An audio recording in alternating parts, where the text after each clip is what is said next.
kabahedor. Tayo. Ilang oras na tayo nagpo. 2 oras na. Dito pa rin tayo sa kabundukan.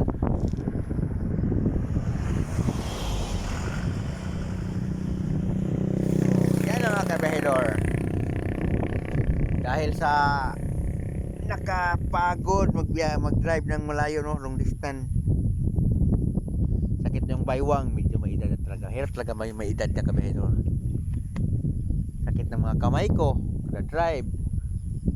Ano pa lang yun, ha? Mag 2 oras pa lang ako nag-drive straight. Ngayon ako huminto. Nung una, bata-bata pa ko, kaya ko mag-straight. Pero ngayon talagang hinto talaga ako kasi sakit ng baywang ko kaupo. Kamay ko dito ang sakit. Hirap talaga pag matanda na. Ganyan talaga ang buhay. Kaya langhap muna tayo ng preskong hangin dito. So tingnan nyo ang ano. Dito tayo sa taas. Diba? Yung daan na ito papuntang Mabinay, Negros Oriental. So galing tayo dyan sa Bayawan City. Actually kaninang umaga doon tayo galing sa pinaka dulo, may dagat banda, Bangkalan. Pumunta tayo dito, umiikot ganun. Grabe talaga ang biyahe. So tinignan ko ang odo ko, umabot na siya ng 350.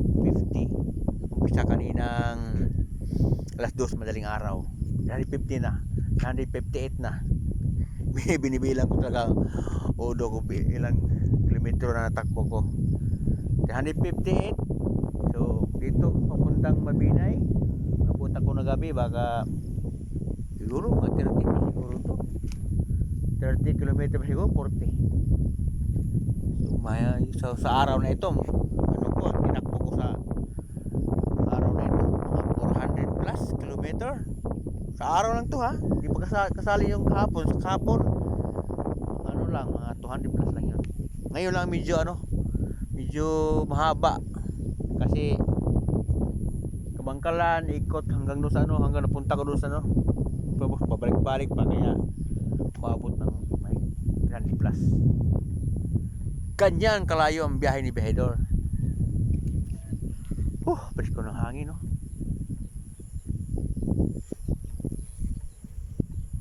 Diba?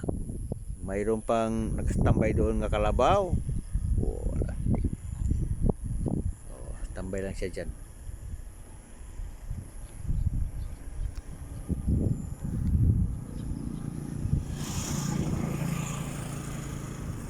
Taga bihira lang talaga ang dumadaan dito banda.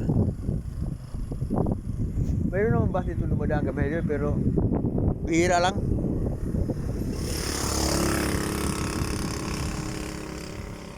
Problema dito pag pag maplatang ka kasi wala ka madaan ng vulcanizing, no?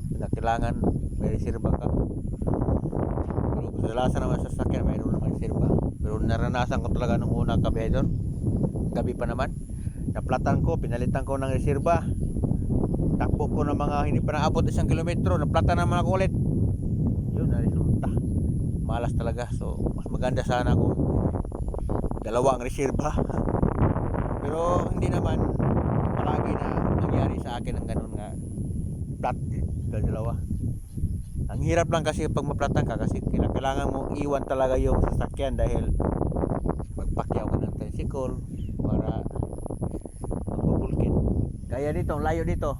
Halimbawa, maplatan ko dito, layo pa doon. Nako, patay na. Ang tanong, saan tayo magpakyaw ng sasakyan dito? Walang dumadaan, no? Wala talaga, as in. Yan ang hirap. Kaya thank you for watching, mga kabiyahedor.